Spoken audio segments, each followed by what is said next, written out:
Hello, this is the Radical Reviewer, taking a look at Snowpiercer, directed by Bong Joon-ho, released in the US in 2014, based on the graphic novel Le Personnage. I figured I should take a look at this film on its own after mentioning it briefly in my Animal Farm review.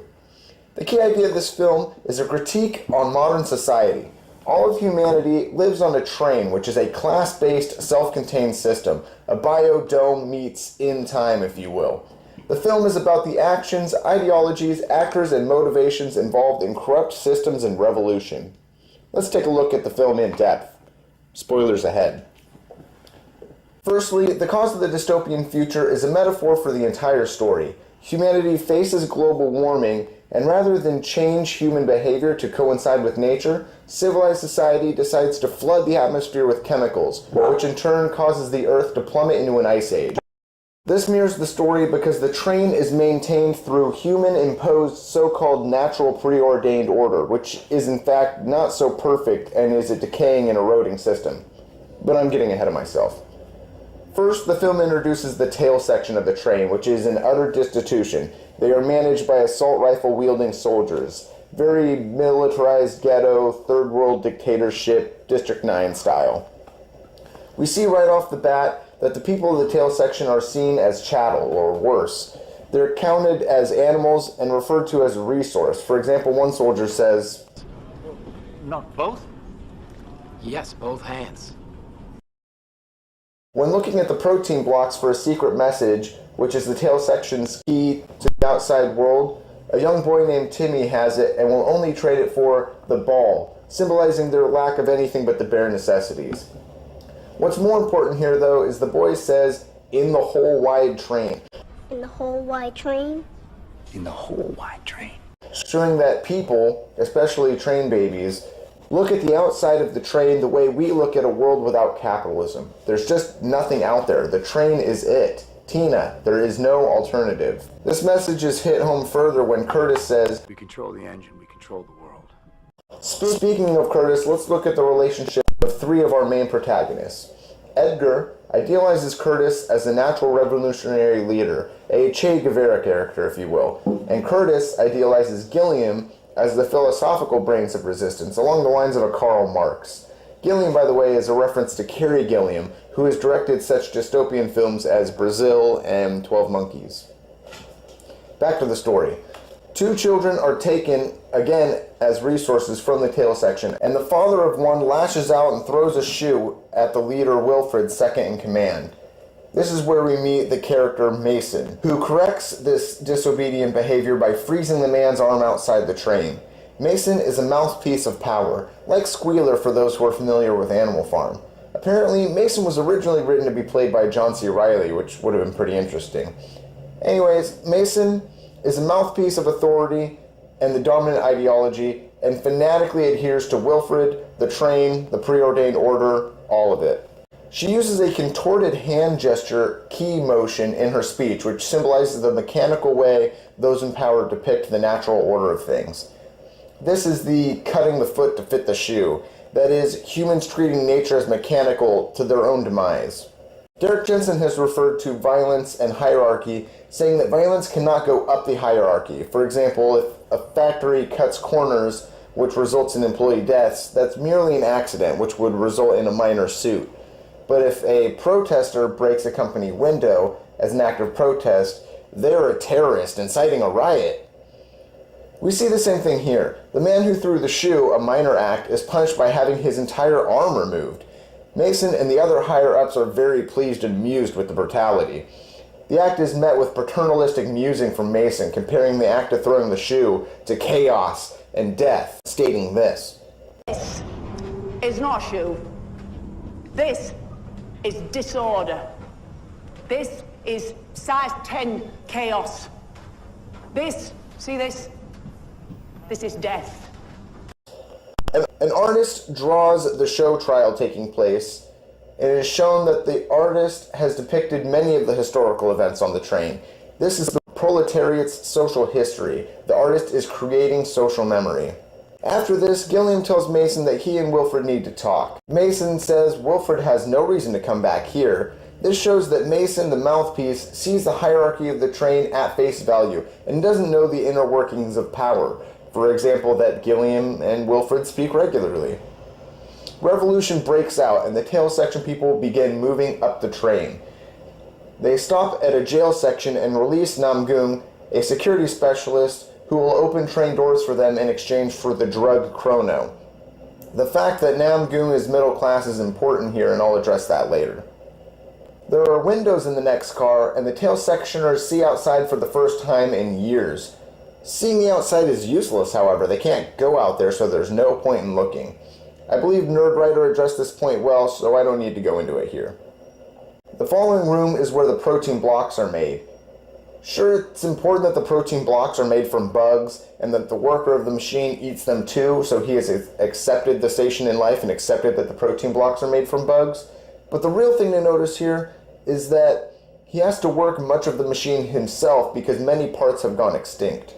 The next car is full of masked soldiers carrying melee weapons, and a brutal fight occurs.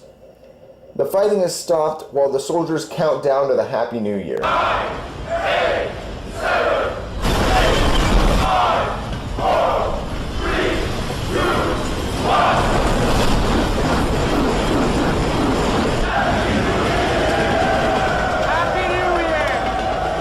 This is similar to Slavoj Žižek's analogy of pure indoctrination of ideology, where a train operator will insist on collecting tickets on a runaway train. Even though an uprising is occurring, mass brutality is breaking out. In the midst of all this, they cling to the celebratory and ritualistic nature of their ideology. This is followed by the tail sectioners and soldiers bracing for impact as the train hits an ice buildup. This displays that regardless of what is going on inside the train, they are susceptible to the conditions of the outside world. Other films have addressed this, such as The Experiment or Castaway, where the outside world destroys the audience and the actor's immersion by reminding them that the outside world has greater impact than what's going on inside.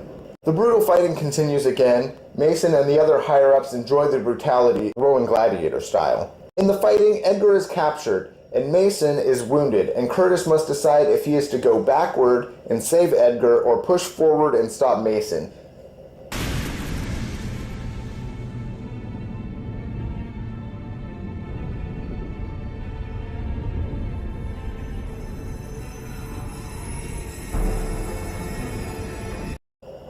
His understanding of the struggle tells him to push forward at all costs, and so Curtis captures Mason, and Edgar is abandoned and killed. Mason and Curtis have an exchange, and it comes out that Wilfred knows about Curtis and Edgar and has been keeping an eye on them. It also comes out that there is no middle portion of the train worth taking over, that only taking over the engine will secure the revolution.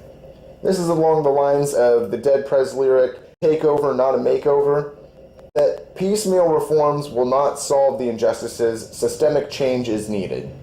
As they continue up the train, they come to an aquarium and they eat sushi. Two important things happen here. One, Mason justifies the inequality as a burden of the natural order, stating that not only do they get to eat sushi, but they have to eat sushi. It is their duty to maintain the ecological balance. This is similar to a capitalist saying, well, I don't want to exploit my workers and be rich, but I have to for my shareholders. It's a burden. The other thing to note here is as they eat sushi, they pass a frozen harbor covered in strewn about cargo ships, the wreckage of humans' attempt to control nature in the past. It's understood that they are eating the only fish available in the world. Like the book and movie The Road, they know that the luxuries they are experiencing are the last glimpses of what civilization used to be. One of the next cars is a school. The ideology and indoctrination get pretty hammy here, but it is to serve a purpose. The kids explain that tail section people are lazy, stupid, and sleep in their own shit. In the real world, the poor are rarely explicitly looked at in this way, but the movie is saying explicitly what is said implicitly, in a they live kind of way. Our society treats the poor in the US and the world as if we do think that they are stupid and lazy. The plight of the poor is misunderstood. Hierarchy is instilled, and the children's world is framed according to the dominant narrative. Like Plato's allegory of the cave, they are taught that the shadows are the reality. Here also, just as in the real world, various protests and rebellious acts are seen as hectic, lacking in vision, ill-founded, etc. The children are shown the Revolution of the Seven, in which 7 people tried to stop the train but were frozen when they escaped. The children are taught that escaping the train is death, stopping the train is death. Tina, there is no alternative. Outside the train, we'd all freeze and die. If the engine stops running, we'd all die. And who takes care of the sacred engine? Guns are produced, and Gilliam is killed, and so Curtis kills Mason in response. Now, Mason's bodyguard and Curtis have a vendetta against each other, like the timekeeper cop and the protagonist from the movie In Time. One is the leader of the poor, the other is a servant of the rich. Their station in life is similar, but the guard is a loyal tool of the oppressor. We see this in real life as cops beat up and pepper spray protesters for the crime of criticizing those in power. The hierarchy is further established here as the bodyguard kills a front-end passenger and is harshly criticized, even though he has killed several tail section passengers without mention. As the tail sectioners pass the final cars, it is pure luxury and high-class partying, as the windows are replaced with TV screens, showing that they too have blocked out the outside world. Finally, they are at the final gate. They have made it to the engine. Namgoon and Curtis sit and explain their goals and motivations to each other. Curtis explains that in the beginning the tail section was full of starvation and cannibalism, and that Curtis killed a woman in order to eat her baby. But then Gilliam took the knife and cut off his own arm and offered it in exchange for the baby's life. The baby was Edgar. Here we see the dynamic between the 3 characters. Curtis was willing to attack and consume his own people for survival, which is what Wilfred and the dominant class want. Yet Gilliam sacrifices himself. Protection, promotion, and survival of their social class is through sacrificing for each other rather than violence towards each other. This is a classic theory behind labor struggle. Namgoon explains that what he showed his daughter outside the window in an earlier scene was the wing of a plane that he noticed was covered in less and less snow every year as they passed it. Out of anyone in the story, Namgoon is the only one looking outside the train for answers to their problems. Again, like Plato's cave, everyone thinks there is no alternative. Namgoon has been looking outside the train for answers. He explains that he has been saving Chrono not because he's an addict to the drug, but because it is explosive. And rather than blow the door to the front of the train, he wants to blow a door out the side of the train and get out. The peasants and proletariats of the tail section have limited knowledge of the train and the world, and so only seek to move forward and gain control of the current system. They only think to work within the system that they are in. This is where Namgoon being middle class comes in. Like the BPP, many socialist radical leaders, and even though I don't agree with or support this last group, terrorist organizations in the Middle East, they are not made up of the poor who are suffering injustice and have no resources or means to fight back. Instead, they are typically educated, lower middle class people who identify with and sympathize with those facing oppression. They are the ones leading rebellion. Rather than rearranging deck chairs on the Titanic, as the saying goes, Namgoon sees that the only real solution to change the system is to escape it completely. However, Namgoon is stopped, and Curtis enters the engine, and Wilfred and Curtis then talk about their motivations and ideological differences. Wilfred explains that Curtis is the only person who has been in every car of the train. Wilfred does the hand key gesture motion that Mason had used, symbolizing nature as mechanical. Wilfred explains that he has organized various rebellions over the years for the purpose of population and psychological control. This is similar to the conversation between Neo and the Architect in the Matrix franchise, but the concept is handled better here because we've seen the revolution play out and we've been given some history about revolutions in the past, so the context is more immersive here. Wilfred explains that he and Gilliam have been working together to ensure stability, and that Gilliam was killed because the plan wasn't supposed to involve the deaths of head section passengers. This causes Curtis to falter in his beliefs, much in the way a person who might ideologically follow a political candidate, but then become disheartened when in the end that candidate falls in line with the status quo. Wilfred explains that he has been the informant passing the secret notes to the tail section. Much like how in our society, stool pigeons will infiltrate a workers' union to make it ineffective, or an undercover cop will infiltrate a protest and commit acts that will give the police an excuse to shut the protest down. Then Wilfred states his ideology directly. I've devoted my entire life to this. The eternal engine. It is eternity itself. Wilfred explains that he is old and that he and Gilliam want Curtis to take over the train. To indoctrinate Curtis further, Wilfred addresses the fighting that is taking place in the train and comparing it to the chaos of the early days in the tail section. Curtis can stop the chaos and maintain the train because he has lived chaos.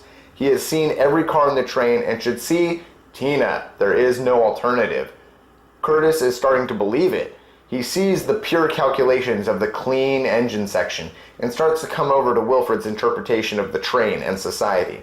Because Curtis only sees things within the existing system, it is easy to get him to buy into the dominant narrative's perspective.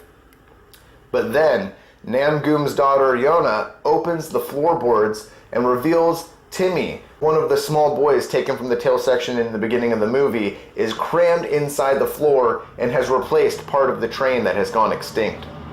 Curtis realizes Namgoom's ideas were correct. The current system is decaying. The decaying protein block maker, the one-stringed violin in the classroom scene, and even the engine itself is decaying and parts are becoming extinct. The system is not sustainable, and the only way to escape is to fully escape the train. He uses his arm to block the machine and help Timmy escape, and he finally lives up to his ideals of Gilliam and loses his arm to save humanity. Wilfred uses the key hand gesture a final time and says that everyone has their preordained position. In the end, Wilfred still justifies the current established order and refuses to see other options. The blast on the door causes an avalanche, and many people are presumed to have died as the train is derailed and rolls down the mountain. Like Bob's sacrifice in Fight Club or Derek Jensen's ideas of revolution, both of whom have explained that current systems are already destructive, and so ending those systems will cause death. For example, you can't have industrial society without death from factory injuries, industrial chemicals, and starvation. Yet, you can't end industrial civilization without deaths from lack of necessary food, transportation, medical equipment, etc. The movie ends with Yona and Timmy, the two train babies, wrapped in fur coats, being the first people to step off the train and survive. They see a polar bear in the distance, and it seems that the world is returning back to normal, returning back to nature.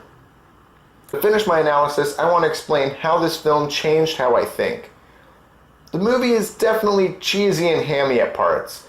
Like I said before, it's a critique of our current society, and so it is making explicit what is so often implicit. This is one of my favorite movies. I love it because it's a lot of radical theory all combined into one movie. You have Wilfred, the corrupt system clinging to the decaying ideology.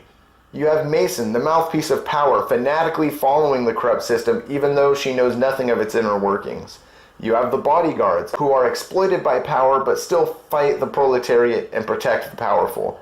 You have the bourgeoisie, who live in opulence, sealed off from the poor and sealed off from the outside world alike. You have the tail sectioners, who give their limbs and children, literally, as exploited resources for the system. You have the poor artists recording the social history of class struggle. You have Gilliam and Curtis, the revolutionary thinkers working and thinking within the current system to improve it. And you have Namgoom and Yona, revolutionaries thinking outside the system. I absolutely recommend this film. I recommend it to everyone. If you're interested in radical theory, looking for a movie recommendation or whatever, you can get your radical reviews here with the Radical Reviewer. Thanks for watching.